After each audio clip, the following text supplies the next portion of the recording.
What's going on, everybody? It's Bulls Nation Station back at it again with another one. Last season, we had a pretty good year.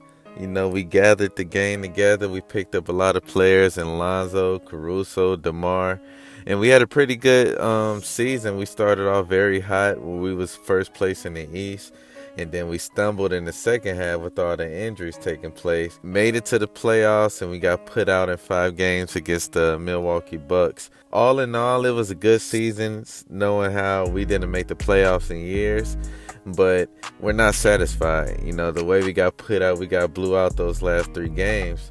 And, with us having the high standards that we put on ourselves at the beginning of the season, I feel like there are a few things for us to do in order for us to take the next step and make it to the second round. And so that's what I'll be talking about, the steps we'll need to take and the things we need to do to make it to the next round. And before I do that, I want you guys to go ahead and subscribe to my page as I keep you guys updated with the Bulls content, the Bulls rumors, the Bulls news, the Bulls gossips.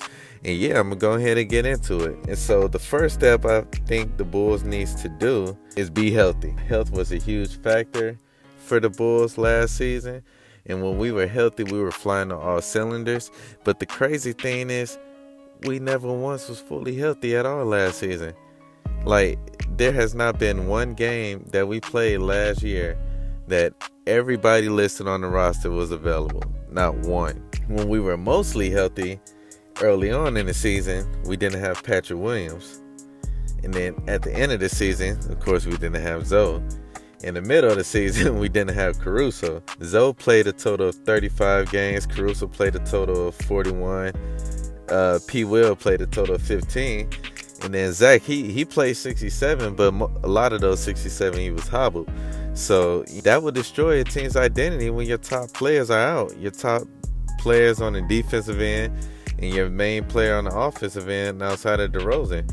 And so for us to get to that next step in the next playoffs, we have to be some type of healthy.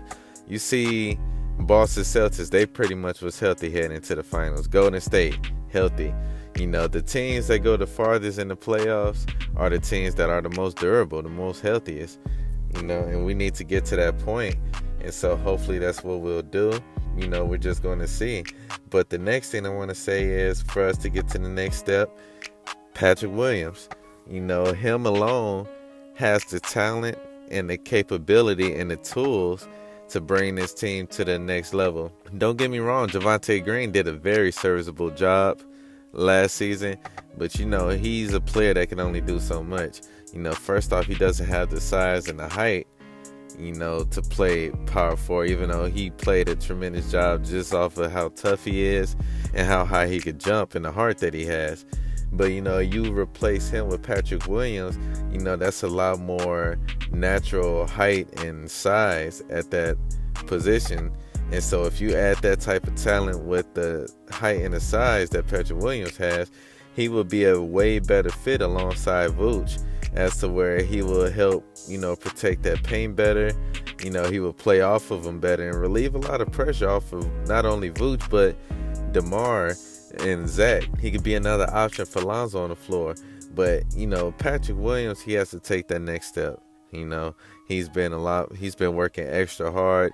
You see him in all types of different runs and trainings all over LA and all over, in the basketball world. And I feel like that's awesome because he's taking his summer serious. He's in great shape. You can tell his body looks different, so P. Will taking that next step. I'm not saying he has to be the superstar that plenty of fans project him to be right now, but he definitely has to take that next step and play better than he did last season. And I feel like he will. And so that's going to be the next step that the Bulls have to do in order to get to the next round. And the final thing I want to say, bench scoring. Our bench averaged 26.7 points per game last season. I feel like we didn't have enough scoring coming off our bench. Kobe White, he shot at a decent percentage, but it just wasn't consistent, So we need more of that. And a lot of things that fans forget is that most of our bench was starting last season because we had so many injuries. Ayo Dosunmu, he usually would come off the bench, but he was he was our starting point guard. You had Alex in there starting. You had Javante. A lot of our bench that we will have coming off the bench this year was starting for us last season. So, with those players going back to the bench, I do project our bench scoring to go up, and we're definitely going to need that to balance out our offense and, help push us in that right trajectory. And, I said that was going to be the last one, but I also want to add one more, and that's Nikola Vucevic. He has to shoot better from the three. Him shooting at a good three-point percentage allows and opens up so much on our floor. Shooting anywhere from 35 to 40% will be awesome. He shot like 31% from the three last season, and we all know he could shoot better than that. But yeah, I look for Vooch to have a bounce back season, especially because he's playing for a contract extension. And so, if Vooch would have hit way more threes against the Bucks, you never know. Maybe we'll win a couple more games. And so that goes along with the rest of our three-point shooters. I definitely look for Vooch to be playing better, to shoot a lot better, and we're going to see how it goes. So, those are a few things that I wanted to say, in regards to the Bulls getting to that next step. Comment below, let me know what you guys think. What do you guys think the Bulls need to do to get to that next level, to get to that Eastern Conference Finals level? And yeah, I'm going to holler at you guys later, and I'm out.